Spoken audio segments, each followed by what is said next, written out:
बड़ी शिक्षा छोटा संदेश में आप सभी भाई बहनों का बहुत बहुत स्वागत है। आज की चर्चा का विषय है जिंदगी का सफर। देखिए, दोनों ही शब्द से आप और हम अच्छी तरह परिचित हैं। देखिए, हम सबको जो एक जीवन मिला है, यानी कि हम अपने एक यात्रा में हैं। देखिए, हर क्षण आपकी और हमारी यात्रा चलती ही रहती है, चाहे इसको किसी व्यक्ति विशेष को इसका बोध रहे या नहीं रहे। देखिए, अभी हमने जैसे ये बोलना आरंभ किया है, तो हमारा कुछ ना कुछ देखिए क्षण बोलने में बीतते जा रहे हैं, आपके सुनने में बीतते जा रहे हैं, मेरे बोलने में बीतते जा रहे हैं। यानी कि जीवन का जो एक अनमोल समय है, वो आपके हाथ से भी और मेरे हाथ से भी कुछ इस तरह सरकता जाता है, निकलता जाता है, जैसे आपने बचपन में कभी भी रेत पकड़ी होती है ना। रेत को आप मुट्ठी में जितना भी कस के पकड़ लो, लेकिन थोड़ी थोड़ी जैसे ही सरकनी आरंभ होती है और धीरे धीरे कब पूर्ण रूप से हथेली खाली हो जाती है, यानी कि वो पूरी की पूरी रेत ही मुट्ठी में जो हमने बंद रखी होती है वो सरक जाती है।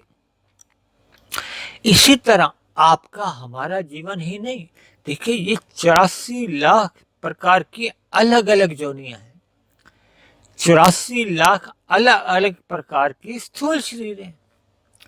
देखिए, अक्सर हमने इस बात की चर्चाएं की हैं कि हमारे और आपके सबके 3 तरह के शरीर होते हैं। स्थूल शरीर, जो आप और हम एक दूसरे को देख पाते हैं, छू पाते हैं, स्पर्श कर सकते हैं। दूसरा होता है हमारा सूक्ष्म शरीर, जिसमें अक्सर मन और बुद्धि माने गए हैं। तीसरा हमारा शरीर होता है कारण शरीर, जिसमें हम मनुष्य योनि में जितने भी सकाम भाव से कर्म करते हैं, पाप करते हैं, पुण्य करते हैं, या उन कर्मों के जो हमारे अंदर संस्कार बनते हैं, या जिसको आप स्वभाव भी कह सकते हो, ये सब हमारे कारण शरीर में रहते हैं। इसी तरह ये तीनों शरीर तभी ही काम करते हैं जब हमारे शरीर में एक आत्मा रहती है। देखिए, आत्मा तक तो सभी लोग बात को स्वीकार करते हैं कि आत्मा है या कोई एक ऐसी शक्ति है, क्योंकि देखिए मरने के बाद ये शरीर जड़ हो जाता है। जड़ का मतलब जिसमें कुछ भी क्रिया नहीं होती, जैसे ये कुर्सी मेज पड़ा है तो इसमें कोई क्रिया थोड़ी होती है। ऐसे ही जब किसी के प्राण निकल जाते हैं, यानी कि स्थूल शरीर जब अचेत हो जाता है, जड़ के समान हो जाता है, उसमें हमें कोई क्रिया नहीं दिखती, उसकी इंद्रियों द्वारा किसी प्रकार की कोई क्रियाएं होती दिखती नहीं है, तो हम कहते हैं कि इसमें से आत्मा निकल गई या एक शक्ति निकल गई, या किसी भी नाम से शास्त्रों में तो देखिए इसको आत्मा ही कहा गया है। इसी तरह शास्त्रों में परमात्मा भी कहा गया कि सभी शरीरों में आत्मा के साथ साथ परमात्मा का भी वास रहता है। देखिए, शास्त्रों में 3 ही तत्वों की चर्चा बताई गई। जितने भी अनगिनत जितने भी शास्त्र हैं, उन सब में केवल 3 ही तत्वों की विस्तार से चर्चा आती है।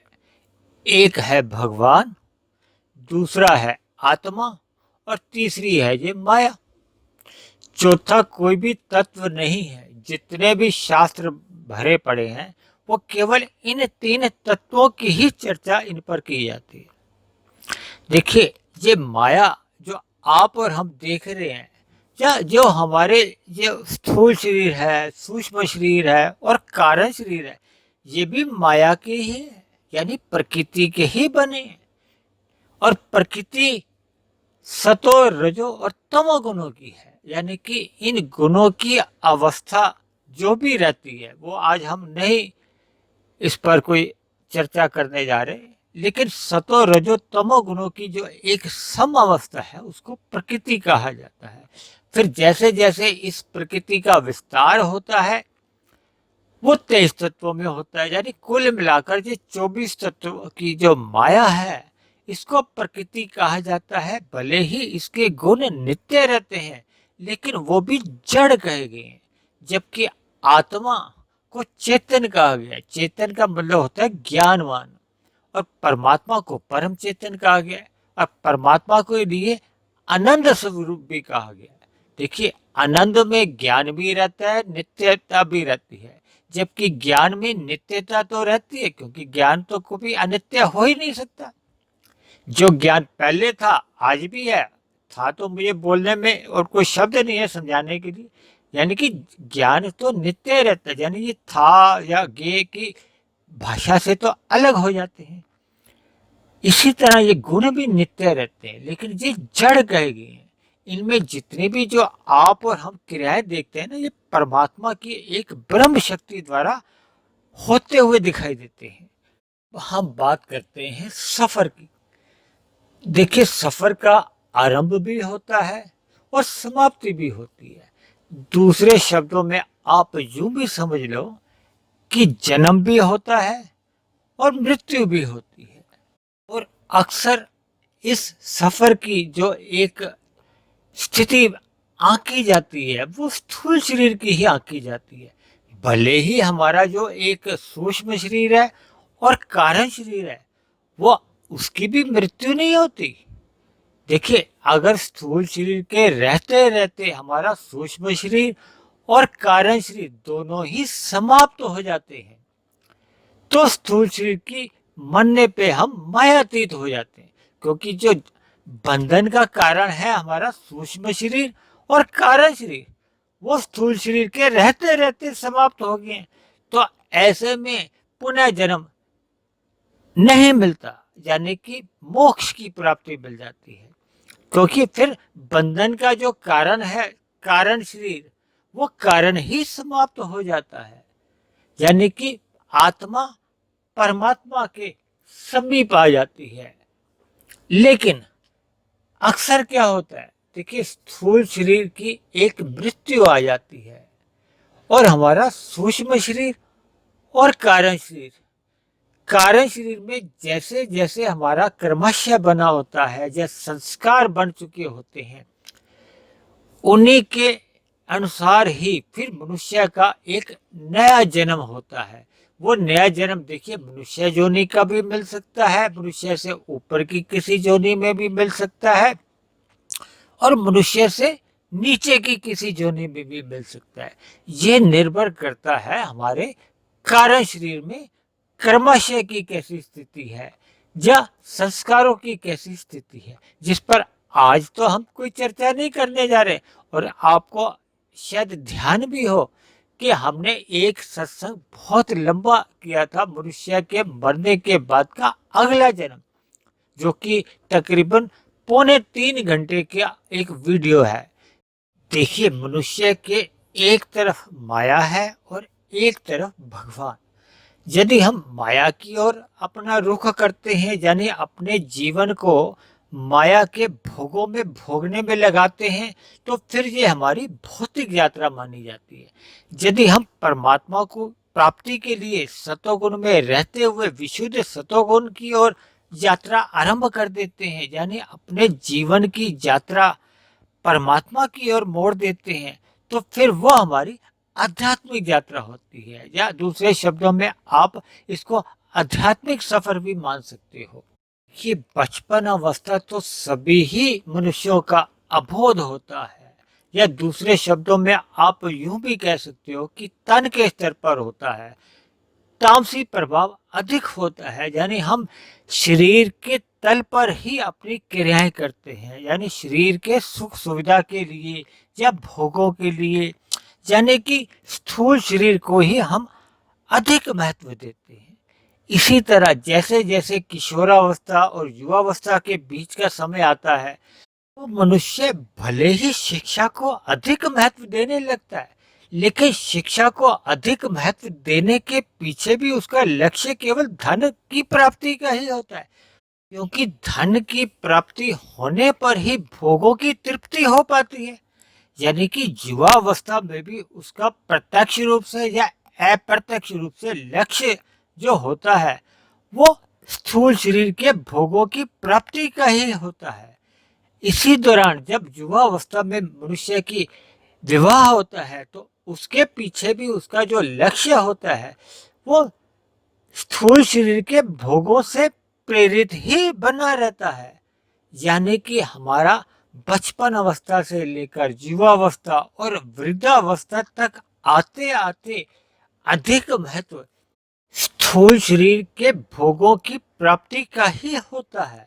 यानी कि देखिए युवावस्था में रजोगुण अधिक प्रधान रहता है, क्योंकि हम धन कमाने के लिए अधिक से अधिक घंटे परिश्रम भी करते रहते हैं, और जितने भी हम परिश्रम करते हैं वो देखिए रजोगुण से प्रेरित होते हैं। यानी कि बचपन अवस्था तामसी वृत्तियों से अधिक प्रभावित होता है और युवावस्था हमारा राजसी प्रवृत्तियों से अधिक प्रभावित होता है।